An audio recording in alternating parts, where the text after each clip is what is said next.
Voy a contarles una historia que oí hace algún tiempo sobre lo que le ocurrió a un hombre llamado Cardenal Lefebvre.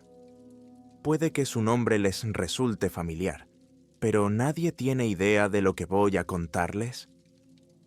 Todo empezó cuando el cardenal Lefebvre fue llamado por su superior, el cardenal Dubois, para investigar una serie de truculentos sucesos que estaban teniendo lugar en un remoto pueblo de las montañas Apuseni, en Transilvania. Si alguna vez ha oído hablar de Transilvania, es posible que haya pensado en vampiros o algo parecido, pero Lefebvre descubrió algo completamente diferente. El cardenal Lefebvre estaba en su estudio, disfrutando de un raro momento de paz y tranquilidad, leyendo unos documentos, cuando el sonido de pasos apresurados llegó por el pasillo. Pronto entró un joven ayudante jadeante que le tendía una carta sellada con el sello eclesiástico. Era una carta del cardenal Dubois, su superior inmediato. Lefebvre sintió un fuerte escalofrío incluso antes de abrir el sobre. La Iglesia no envía cardenales a investigar casos ordinarios, y Lefebvre lo sabía mejor que nadie. Todas las cartas que había recibido de Dubois habían estado llenas de significado, pero esta parecía diferente, más urgente. Al abrir el sobre y leer las primeras líneas, se dio cuenta de que no se trataba de una misión ordinaria. El tono de la carta era inquietante, lleno de una urgencia casi palpable. Dubois no lo ocultaba.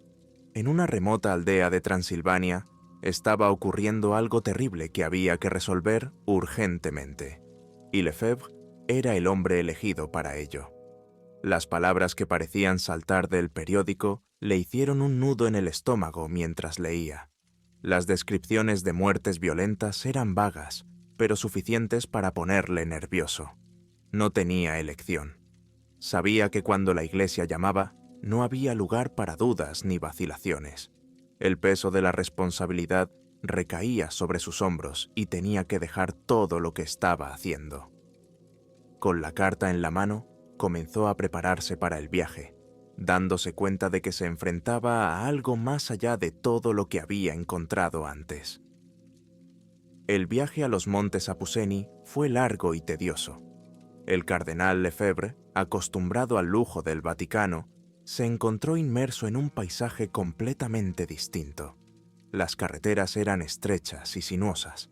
Cuanto más se acercaba al pueblo, más aislado se sentía. Las montañas circundantes parecían alzarse como muros de piedra, separando aquel lugar del resto del mundo. El silencio era casi opresivo, solo roto por el aullido del viento entre los árboles que se extendían y el crujir de las ruedas del carro sobre el áspero camino. Cuando el carruaje del cardenal llegó por fin al pueblo, fue como si hubiera viajado a otra época. Las casas eran sencillas, construidas de piedra y madera, y todo parecía envejecido, como si aquí el tiempo hubiera pasado más despacio. Pero lo que más le llamó la atención fue la atmósfera de miedo que se respiraba en el aire. Los pocos aldeanos que quedaban fuera habían retrocedido al ver el carruaje del cardenal, como si su presencia conllevara una amenaza invisible. Sus rostros estaban pálidos, sus ojos muy abiertos y siempre alertaban al menor ruido.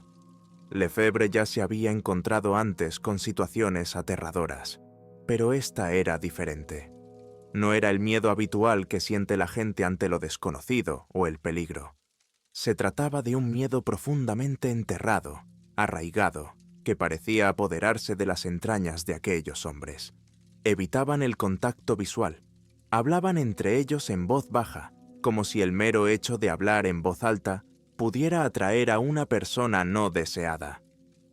En cuanto empezó a relacionarse con los aldeanos, quedó claro que todos tenían algo en común. Una persona, Jack. Jacques es un hombre extraño que ha llegado recientemente al pueblo. Por las historias que había conseguido obtener de los lugareños con gran dificultad, Jacques parecía normal al principio, pero había algo en él que no estaba bien. Fue después de su llegada cuando empezaron a suceder cosas terribles. Los aldeanos hablaban de Jack como un presagio. un mensajero de la fatalidad, muertes violentas, criaturas vistas de noche, aullidos que resonaban en las montañas. Todo esto empezó después de que Jacques se instalara en el pueblo. Él no sabía realmente quién era, pero el miedo en las voces de los aldeanos dejaba claro que creían que su presencia estaba directamente relacionada con los truculentos sucesos que Lefebvre había venido a investigar. Cuando el cardenal Lefebvre llegó al pueblo, se dio cuenta de que algo terrible había ocurrido, pero las historias que escuchó superaron sus expectativas. Los aldeanos estaban visiblemente alterados, como si las sombras de las montañas hubieran entrado en sus corazones. Cada conversación con Lefebvre era como una confesión, un intento desesperado de compartir el horror que habían vivido.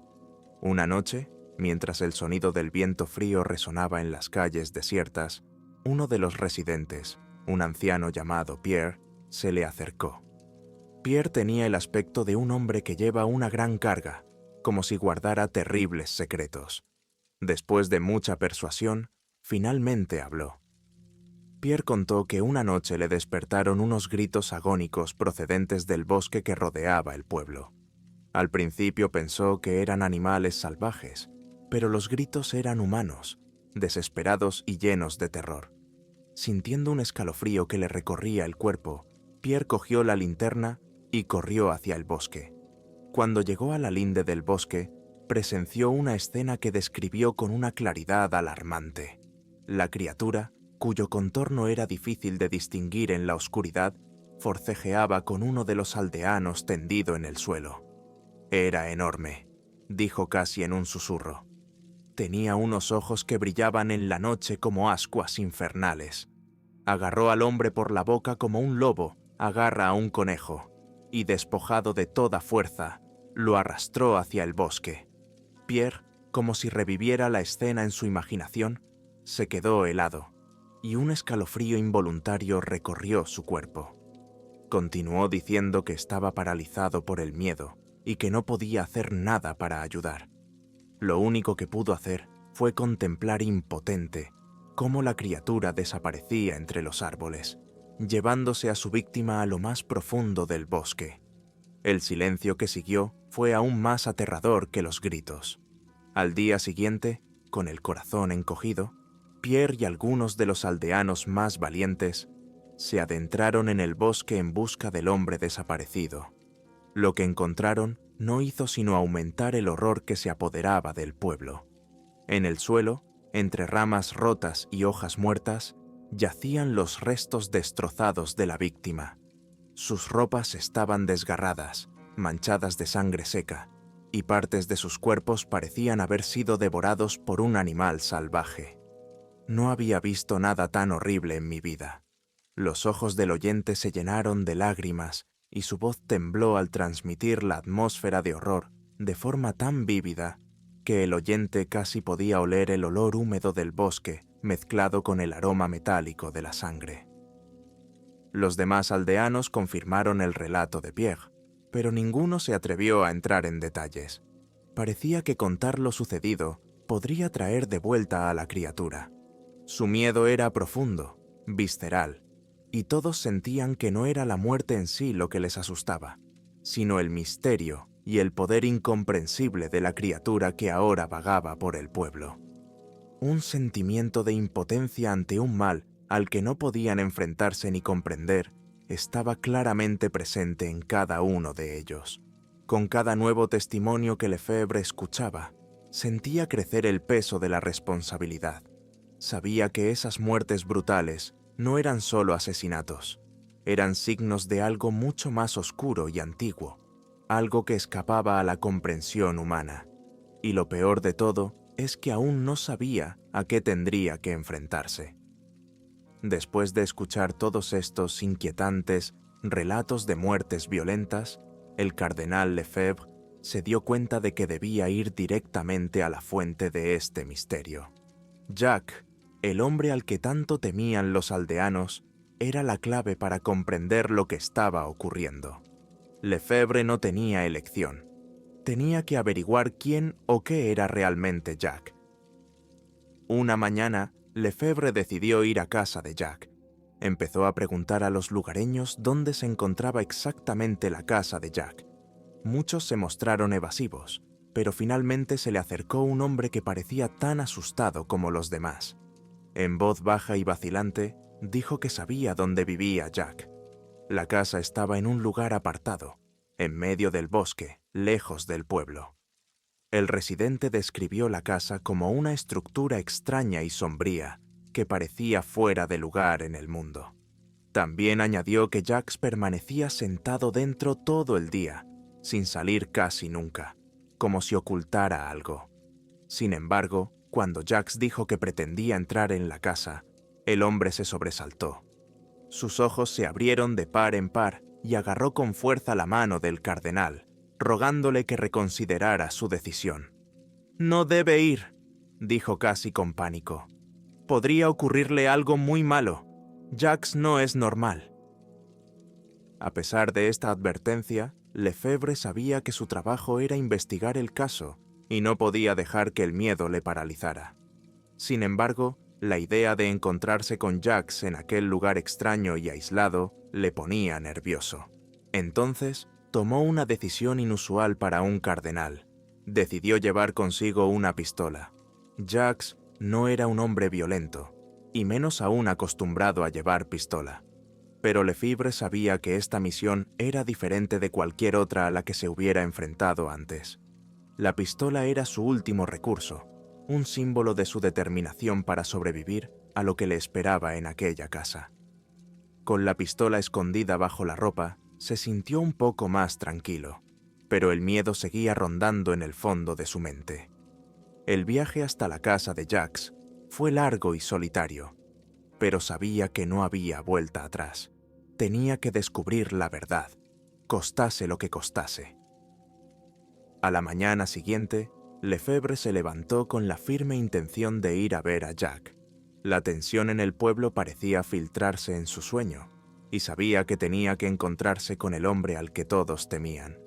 En cuanto el sol empezó a iluminar el pueblo con una luz pálida, Lefebvre volvió a preguntar a uno de los aldeanos cómo llegar a casa de Jack.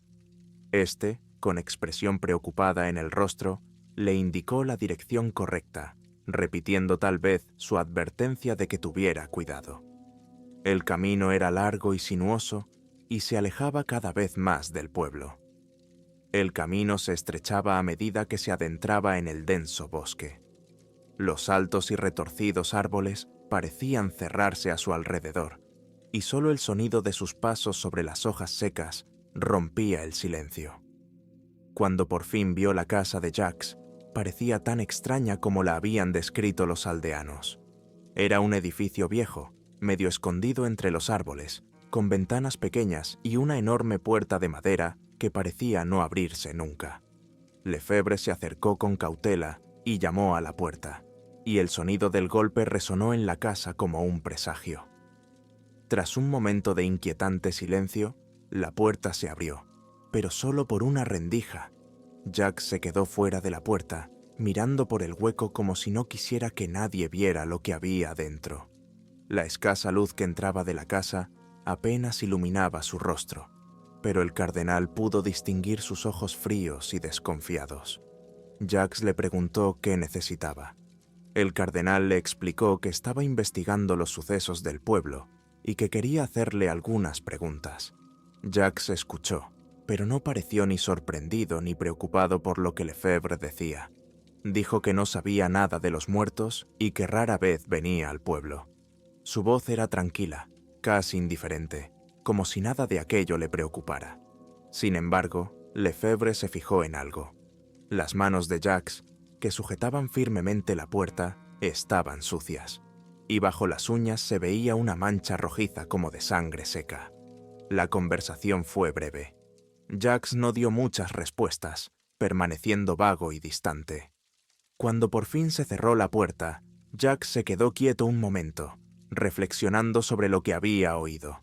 Había dicho que casi nunca iba al pueblo, pero entonces, ¿cómo comía?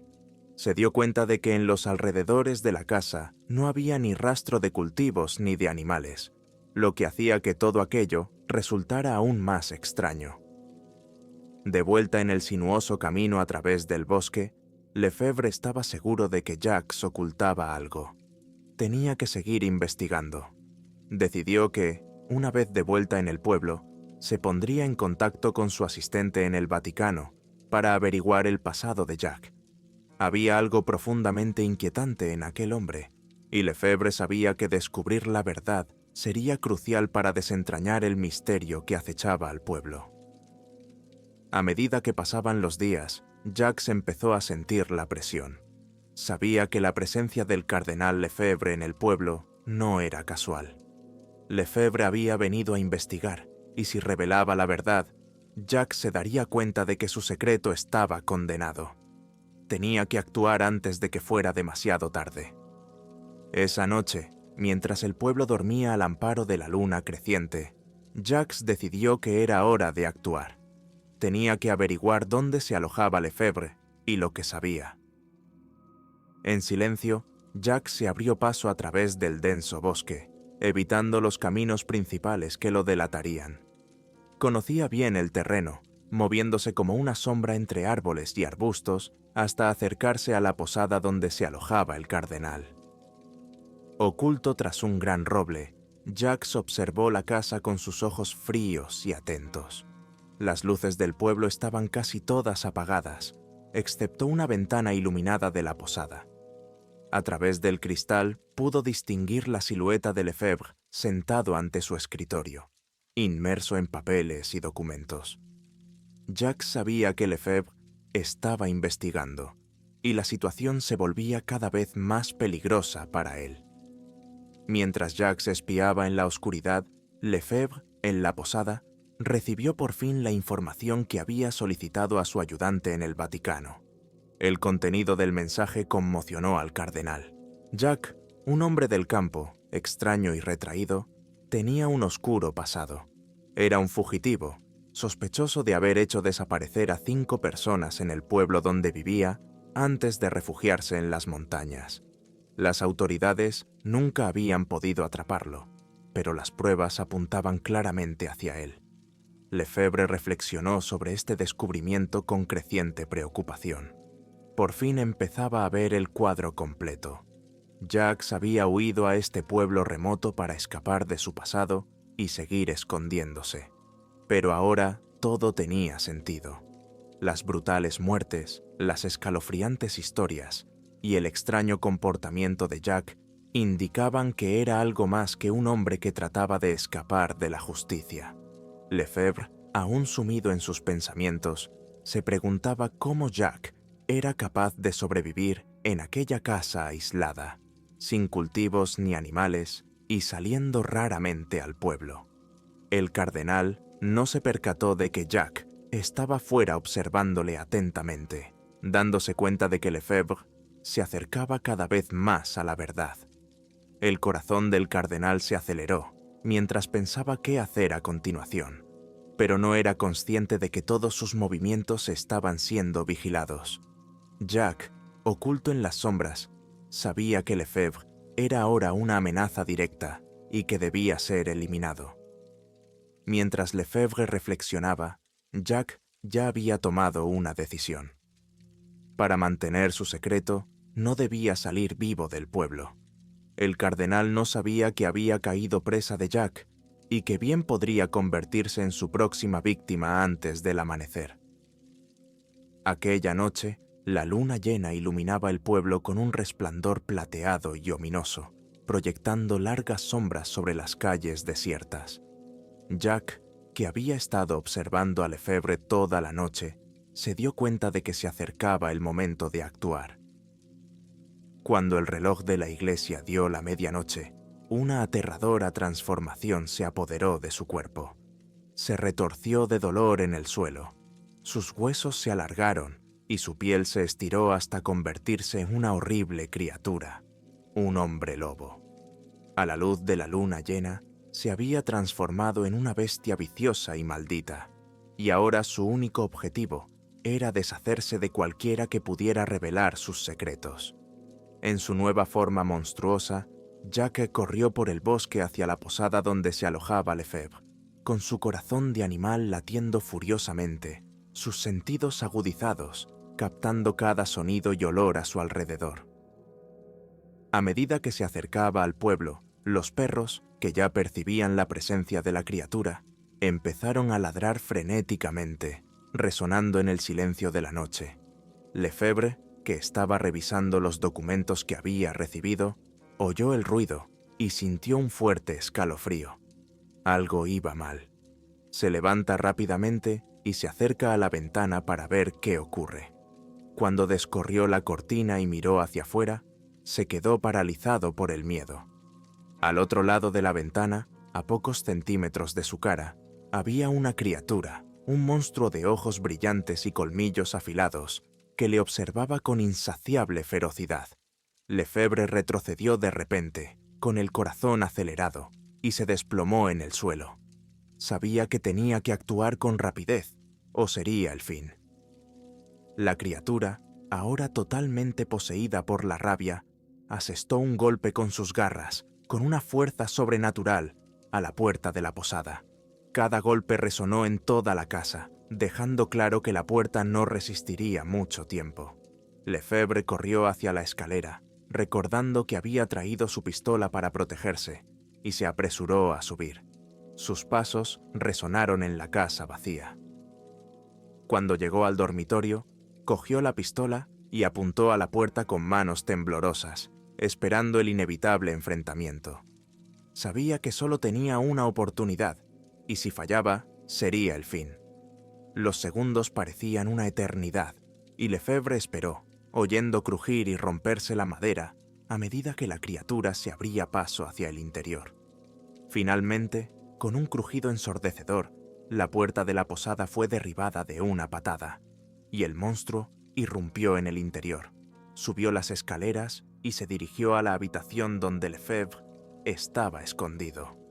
Cuando la criatura irrumpió en la habitación, el cardenal, en un arranque de puro instinto, apretó el gatillo.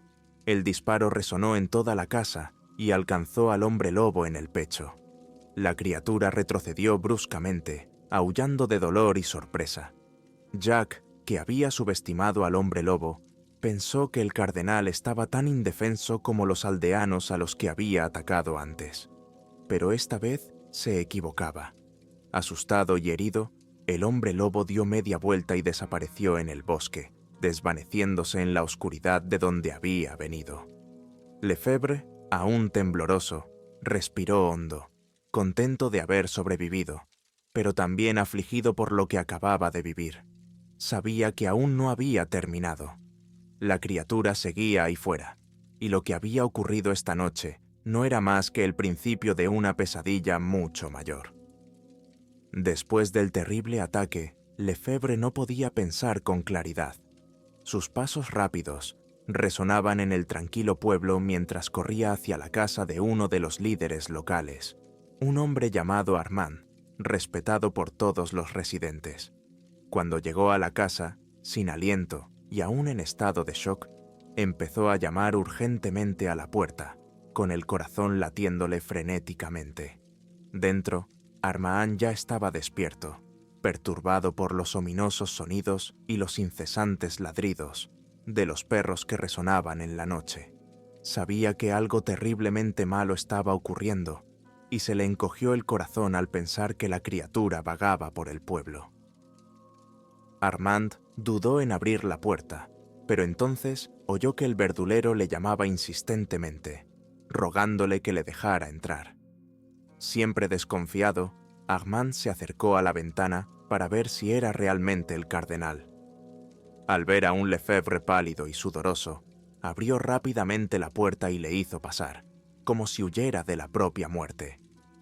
Lefebvre se tiró en el sofá, todavía con la pistola en las manos temblorosas, e, inclinando la cabeza, trató de recuperar el aliento. Cuando por fin consiguió hablar, le dijo a Armand, con voz temblorosa por el miedo, que acababa de ser atacado por una criatura tan horrible que parecía salida de una pesadilla, como nunca había visto ni en las peores películas de terror. Armand, que ya suponía que la criatura seguía suelta, se horrorizó al darse cuenta de que Lefebvre era la víctima. Pálido, preguntó cómo había conseguido el cardenal escapar de tan terrible criatura. Lefebvre, aún conmocionado, le explicó que había salvado la vida gracias a una pistola que llevaba consigo y que había disparado accidentalmente a la criatura. También señaló que la bestia probablemente estaba herida y había perdido mucha sangre. Los dos hombres pasaron el resto de la noche pensando en nuevas acciones, conscientes de que la criatura volvería. Estas bestias, una vez despiertas, no paraban hasta saciar su sed de sangre. Armand y Lefebvre discutieron varias estrategias para capturar a la criatura, pero se dieron cuenta de que necesitarían ayuda. Al amanecer, decidieron inspeccionar el lugar del ataque y buscar pistas. Cuando por fin el sol empezó a iluminar el pueblo, Lefebvre y Armand se dirigieron juntos a la posada donde se había producido el ataque. La escena era un auténtico campo de destrucción. La puerta había sido derribada a patadas, el suelo estaba sembrado de astillas y había profundas marcas de garras en las paredes. Pero lo que más les llamó la atención fue el rastro de sangre que bajaba por las escaleras de la posada y se adentraba en el denso bosque. Al darse cuenta de que no podrían luchar solos contra la criatura, el herrero y Armand reunieron a 25 hombres del pueblo, armados con herramientas cotidianas, hachas, hoces, machetes, cualquier cosa que pudiera utilizarse como arma. El grupo, con rostros serios y decididos, siguió el rastro de sangre, con la esperanza de atrapar a la bestia antes de que volviera a atacar. El paseo por el denso bosque fue tranquilo y tenso, con los residentes y los trabajadores siguiendo las huellas secas y ensangrentadas que serpenteaban por el suelo del bosque. Había una sensación de aprensión y determinación en cada paso. El grupo sabía que se acercaban a algo peligroso que bien podría costarles la vida. Las huellas ensangrentadas conducían a un camino que nadie conocía. La parte oscura del bosque parecía como si nunca hubiera sido pisada. Las retorcidas ramas de los árboles ocultaban la luz del sol, creando una opresiva atmósfera de misterio. A medida que el grupo se acercaba a su destino, apareció entre los árboles una vieja y espeluznante casa, el hogar de Jacques, el hombre al que todos temían. El rastro de sangre terminó, pero antes de llegar a la puerta, los hombres vieron una figura sin camisa tendida en el suelo, con los pantalones rotos y parcialmente cubierta de hojas. Uno de los presentes, con el corazón palpitante, se acercó con cautela, temiendo lo que pudiera descubrir. Al dar la vuelta al cuerpo, les esperaba un descubrimiento estremecedor. Era Jack, el mismo Jack que había aterrorizado al pueblo, el hombre que se había convertido en un monstruo a la luz de la luna llena. Jacques tenía una profunda herida en el pecho, exactamente donde Lefebvre le había disparado la noche anterior, y estaba claro que el monstruo no había llegado a casa. Había perdido mucha sangre y probablemente había pasado la noche tendido en el frío suelo. Lefebvre, que al principio pensó que Jacques ya estaba muerto después de pasar toda la noche en ese estado, se sorprendió al comprobar que seguía vivo, aunque inconsciente. Jacques simplemente se había desmayado, agotado y debilitado por la pérdida de sangre. Los aldeanos, al darse cuenta de que Jack era la criatura que tanto les había aterrorizado, lo levantaron con cuidado y lo llevaron de vuelta al pueblo. Por el camino, el herrero y el jefe de la aldea, Armand, discuten qué hacer con Jacques. Se dieron cuenta de que, a pesar de sus heridas, Jacques seguía siendo un gran peligro, ya que la criatura que llevaba dentro podía volver a despertarse, y tenían que estar preparados para ello. Decidieron que lo primero que había que hacer era curar las heridas de Jacques, para que no muriera antes de poder sacarle información. Pero al mismo tiempo, tenían que asegurarse de que no pudiera escapar. Al llegar al centro médico del pueblo, acostaron a Jacques en una cama improvisada y trataron sus heridas con los escasos suministros de que disponían. Pero no había riesgo. Ataron a Jacques con cadenas de acero alrededor de las muñecas y los tobillos, asegurándolo firmemente para que no pudiera escapar ni atacar de nuevo. Lefebvre, aún conmocionado por la experiencia, observaba a Jack intentando comprender cómo un hombre podía convertirse en algo tan monstruoso. Sabía que la aldea aún no estaba a salvo y que el misterio que rodeaba a Jack estaba lejos de revelarse por completo. Tan pronto como Jack fue capturado, Lefebvre supo que tenía que informar de ello al Vaticano inmediatamente. La criatura a la que se había enfrentado y casi había perdido la vida estaba ahora encerrada, pero sabía que la situación estaba lejos de resolverse. Con el corazón palpitante y las manos temblorosas, Lefebvre abandonó el centro médico y se dirigió a toda prisa a la pequeña estación de comunicaciones del pueblo para hacer una llamada. En cuanto se estableció la conexión, se puso en contacto con su asistente en el Vaticano, que le comunicó rápidamente con el cardenal Dubois. Cuando Dubois contestó, Lefebvre comenzó a relatar todo lo sucedido. Todavía podía sentir en su voz el horror al que se había enfrentado, y no escatimó detalles al describir la transformación de Jack en una terrible bestia y el ataque desesperado que estuvo a punto de matarle.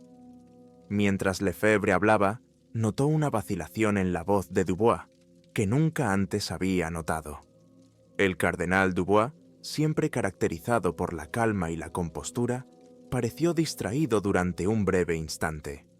Fue entonces cuando Dubois tomó la palabra involuntariamente, lo que enfureció a Lefebvre. Dubois mencionó que el Vaticano ya sabía quién era Jack, que era una criatura terrible, y dijo, casi en un susurro, que sabía que la misión era arriesgada y que Lefebvre podría no regresar con vida. El astuto y experimentado Lefebvre fingió no darse cuenta de esta reserva en la conversación. Se dio cuenta de que interrogar a Dubois en ese momento podía no ser la mejor estrategia, así que continuó discutiendo el camino a seguir como si nada hubiera pasado. Al final, ambos llegaron a la conclusión de que Jacques debía ser llevado inmediatamente al Vaticano, donde sería encerrado en una jaula y mantenido bajo estricto control. Como Jacques estaba herido y debilitado, Lefebvre se dio cuenta de que esa era la mejor oportunidad de llevarlo sano y salvo al Vaticano. Sin perder tiempo, organizó todo lo necesario para el viaje, asegurándose de que Jacques estuviera bajo vigilancia constante durante el trayecto. El viaje al Vaticano transcurrió en un clima de creciente temor y desconfianza, y Jack vigilaba atentamente todos los movimientos de los que le rodeaban. Sabía que, incluso en su estado debilitado, Jack seguía representando un gran peligro. Cuando Lefebvre y Jack llegaron al Vaticano, el cardenal esperaba ser recibido con la solemnidad que exigía la situación. Sin embargo, descubrió algo muy diferente. En cuanto el coche que transportaba a Jack se detuvo, apareció un grupo de hombres vestidos completamente de negro, como si hubieran surgido de las mismas sombras del Vaticano. Aquellos hombres no vestían las tradicionales túnicas eclesiásticas, y Lefebvre nunca los había visto antes. Se movían con una eficacia casi militar, hablaban poco y actuaban con rapidez, como si ya supieran exactamente lo que tenían que hacer. Los hombres de negro condujeron a Jacques a una parte cerrada del Vaticano, un ala que Lefebvre nunca había visitado. A cada paso, quedaba claro que aquellos hombres ya se habían enfrentado antes a situaciones similares. Manejaban las cadenas de acero con precisión, evitando el contacto innecesario con la criatura, debilitada pero aún peligrosa. Lefebvre observó todo aquello con creciente preocupación. ¿Quiénes eran esas personas? ¿Y por qué parecían estar tan familiarizados con la existencia de los licántropos? Aunque no había nada más en esta situación que lo que le habían revelado, Lefebvre intentó obtener respuestas. Se acercó a uno de los hombres y le preguntó quiénes eran y por qué buscaban a Jack. Sin embargo, el hombre de negro solo le dirigió una breve mirada con expresión ausente antes de volver a su trabajo. Entonces, Lefebvre se dio cuenta de lo que ocurría. Antes de que pudiera hacer más preguntas, le apartaron del caso. Prácticamente le empujaron fuera de aquella zona prohibida. Estaba aislado de todo, como si no tuviera derecho a saber lo que ocurría, a pesar de ser él quien había arriesgado su vida para atrapar a la criatura. Lefebvre estaba sorprendido y furioso. Había luchado contra una criatura monstruosa, casi perdiendo la vida, y ahora le trataban como a un extraño, como a alguien que no debería tener nada que ver. La frustración aumentó en él, pero se dio cuenta de que podía ser peligroso insistir a su manera. El enfado por haber sido despedido sin explicaciones no hizo más que reforzar su sensación de que el Vaticano ocultaba algo mucho mayor. Sin embargo, la leve humildad fue sustituida por un despertar de curiosidad y desconfianza. Tras ser apartado del caso y ver cómo hombres de negro se llevaban a Jacques, Lefebvre se dio cuenta de que el Vaticano estaba decidido a ocultar la verdad a toda costa. Poco después, fue convocado a una reunión con altos funcionarios eclesiásticos. No perdieron tiempo en formalidades. Le dieron instrucciones claras. Debía guardar absoluto silencio sobre todo lo que había visto. Sobre Jacques, sobre la masacre del pueblo y sobre todo, sobre los hombres de negro que habían tomado el control de la situación. Sus palabras fueron frías y directas, dando a entender que el poder de la Iglesia no se limitaba a la fe, sino que se extendía al control absoluto de quienes se atrevían a cuestionar sus secretos más oscuros. A pesar de las órdenes y las amenazas, Lefebvre no podía aceptar sin más lo que había sucedido. El peso del secreto sobre él era insoportable. Trabajaba día y noche, pero lo que había visto no era algo que pudiera olvidarse fácilmente o enterrarse en las profundidades de la conciencia. Todo formaba un sombrío rompecabezas que sentía que debía resolver, aunque para ello tuviera que arriesgar su propia vida. Pasó noches en vela, reviviendo los acontecimientos y tratando de comprender por qué el Vaticano había llegado tan lejos para mantener todo en secreto. Sabía que tras aquellos antiguos muros se escondía algo mucho más grande y peligroso, y la idea de guardar silencio al respecto le resultaba insoportable. Ahora el cardenal, tras darse cuenta de las poderosas fuerzas que manipulaban los secretos de la Iglesia, estaba decidido a no convertirse en una figura más de este oscuro juego. La carga del secreto se había convertido no solo en un deber, sino en una maldición que sabía que tendría que soportar hasta el final.